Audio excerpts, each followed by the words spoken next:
Saudara-saudari terkasih dalam Kristus, hari ini Rabu 26 Februari 2025 dalam pekan biasa ke-7 tahun C. Bacaan dibawakan oleh Felicia Devina, Mazmur dilantunkan oleh Asira Syifa Widiarto, dan renungan ditulis oleh Stefanus Joko Triantoro. Selamat menekuni Sabda Allah. Mari berziarah dalam pengharapan untuk dunia yang lebih baik.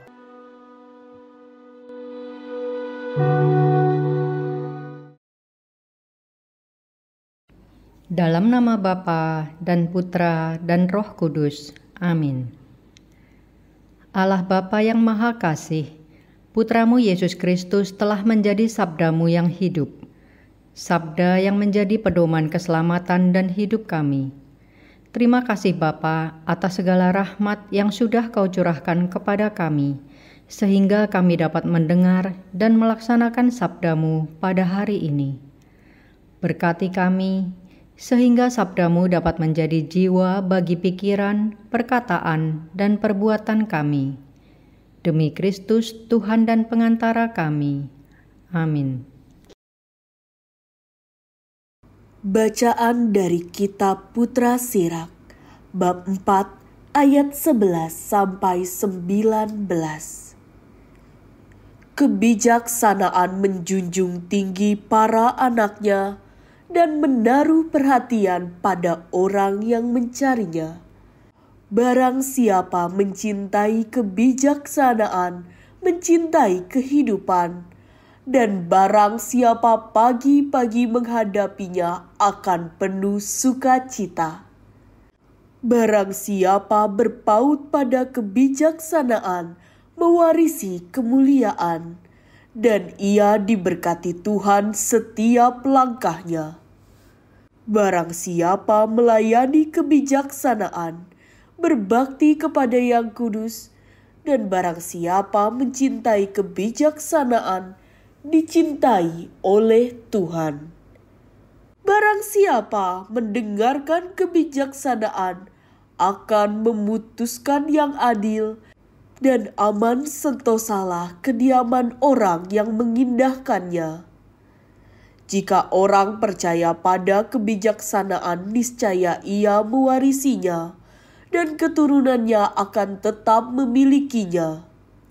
Boleh jadi ia dituntun kebijaksanaan lewat jalan yang berbelok-belok dahulu, sehingga ia takut dan gemetar.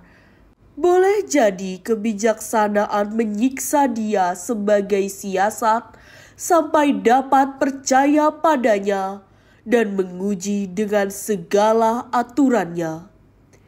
Tetapi kemudian kebijaksanaan kembali kepadanya dengan kebaikan yang menggembirakan dan menyingkapkan kepadanya pelbagai rahasia. Tetapi jika orang sampai menyimpang, maka ia akan dibuang oleh kebijaksanaan dan diserahkan kepada kebinasaan. Demikianlah sabda Tuhan.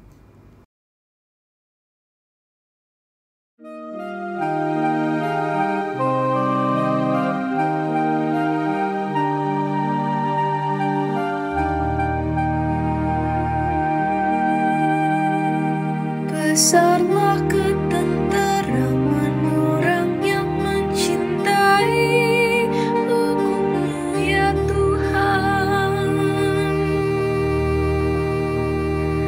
Besarlah ketenteraman orang-orang yang mencintai hukum-Mu. Tidak ada batu sandungan bagi mereka. Aku berpegang pada titah dan peringatan-peringatan-Mu, sebab seluruh hidupku terbuka di hadapan-Mu. Besarlah ketenteraman orang yang mencintai hukum-Mu ya Tuhan.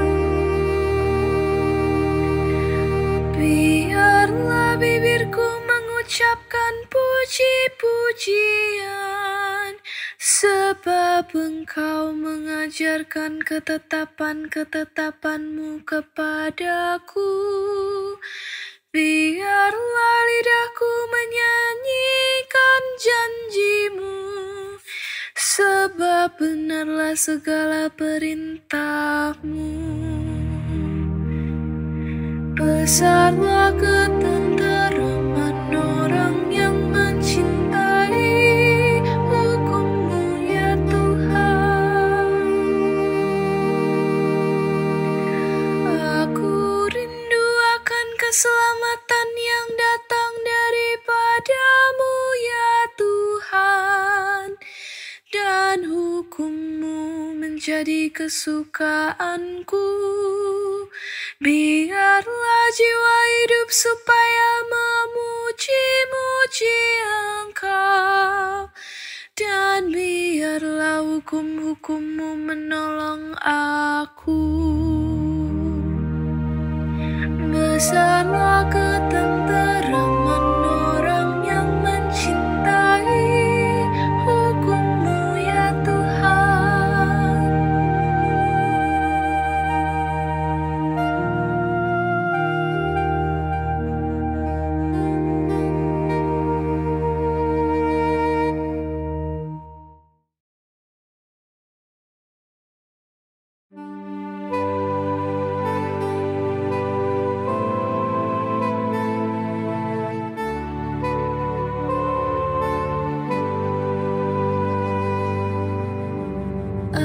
Alleluia, alleluia, alleluia.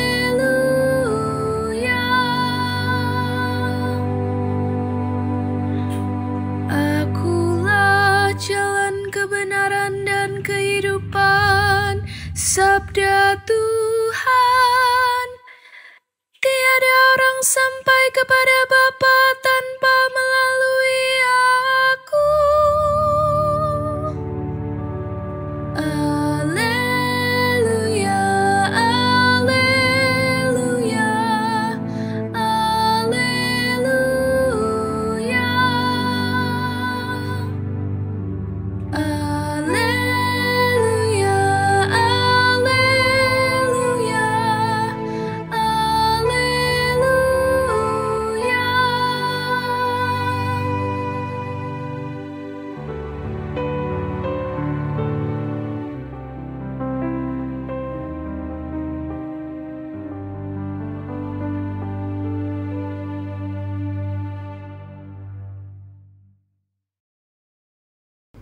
Inilah Injil suci menurut Markus bab 9 ayat 38 sampai 40.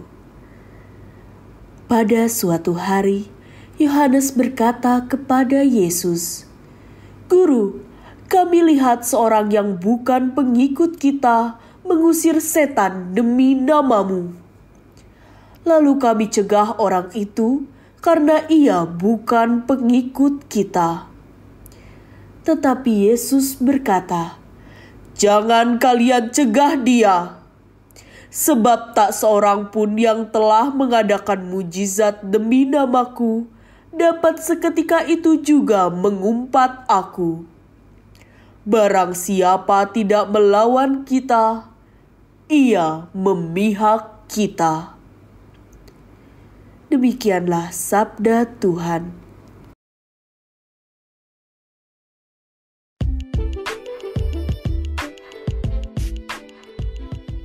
Yesus mengajarkan toleransi. Renungan dibawakan oleh Patricia Yuwono.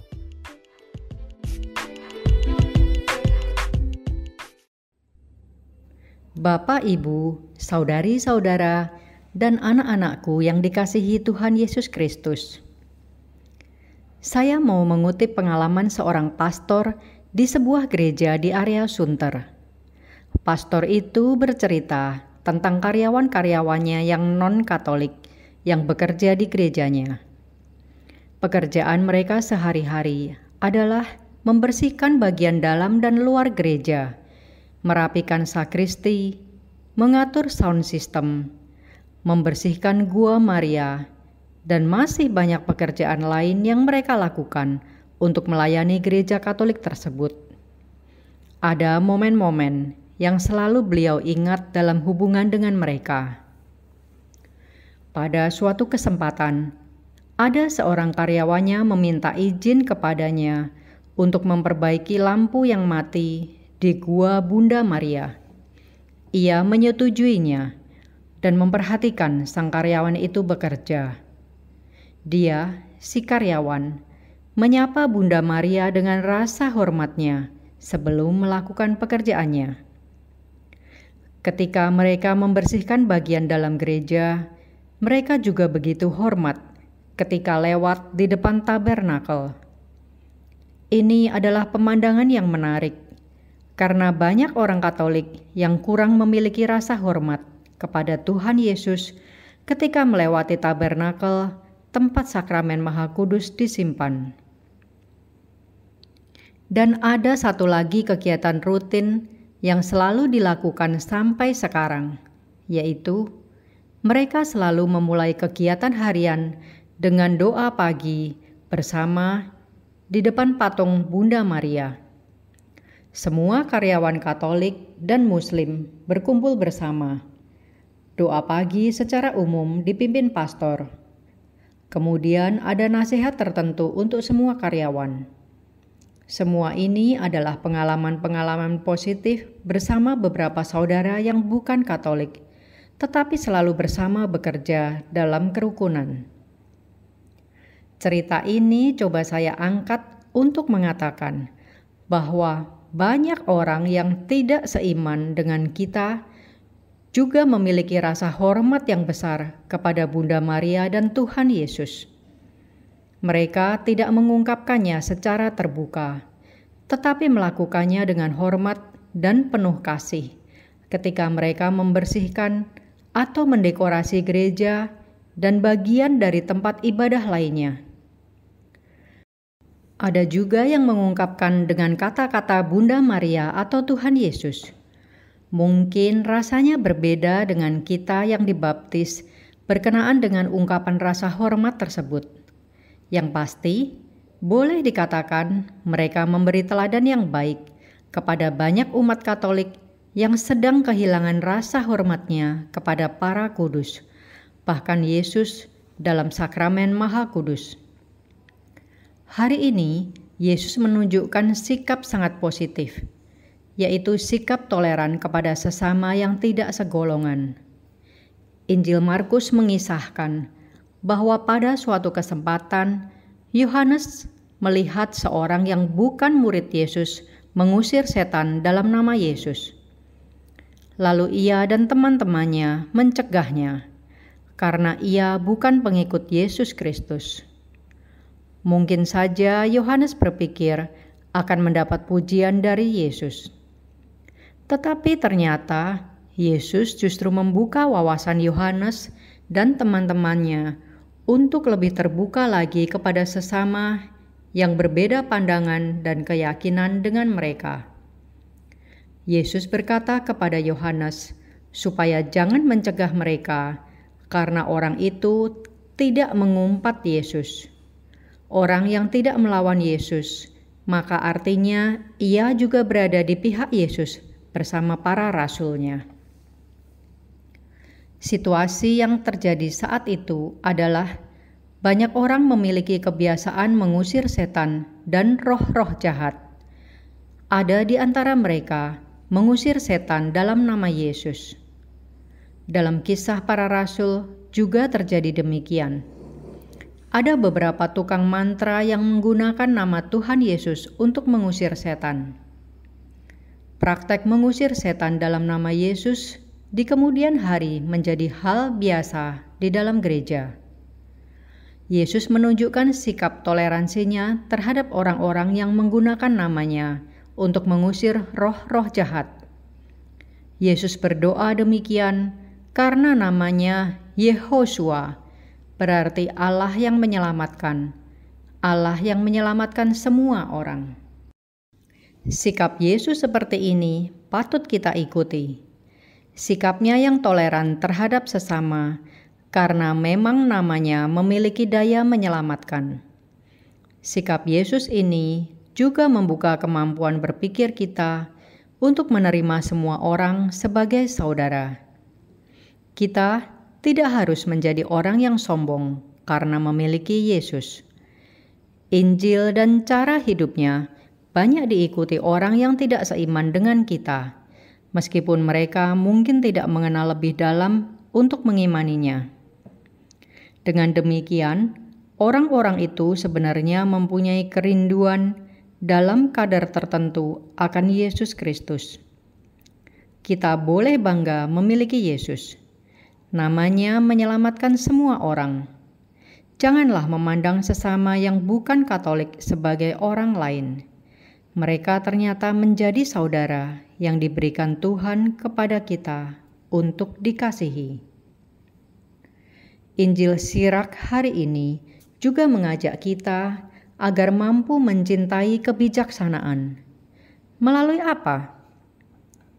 Banyak hal telah Allah sediakan agar kita mampu menemukannya dengan mudah. Akan tetapi, sudahkah kita menyadari rahmat Allah tersebut? Contohnya, ketika kita hendak berangkat bekerja, sudahkah kita menyadari bahwa perjalanan yang telah kita lalui bisa selamat karena penyertaannya? Atau sudahkah kita bersyukur untuk hari baru yang telah Ia anugerahkan kepada kita? Kebijaksanaan tidak menuntut hal besar yang muluk-muluk.